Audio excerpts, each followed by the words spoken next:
Li camerê baş em temaşe bikin.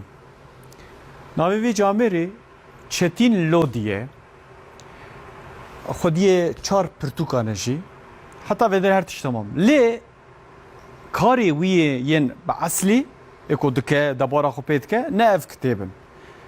Ew bi xwe etariyê dike. Li Batmanê de jî xwediyê çar kitêban çar pirtûkan derxistiye. Etarok diçe gundan û diçe tê.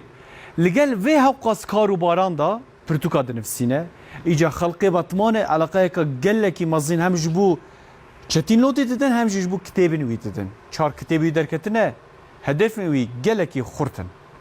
Em bêjin saeta Çetin Lodî xweş be û em herin çîroka wî ji devî wî wergirin. Çetin Lodî bi eslê xwe ji Sêrtê ye û ji 12 saliya xwe heta niha li Batmanê dijî. Lodî her tim karê etariyê dikir. Lê xeyala wî ya herî mezin ew bû ku rojekê bibe nivîskar. Daxwaza wî hatiye cî û heta niha çar pirtûk qedandine. Pirtûkên wî yên bi Kurdî bi navê Evîn û Mirin, Cavên Şevînî, Şîva Miriyan û rê û rê hatine belavkirin.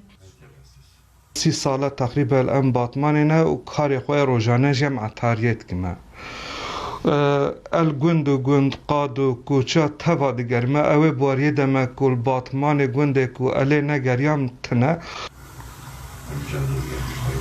Ji çar pirtûkên Çetin Lodî sê hebên helbestanin yek jî romane.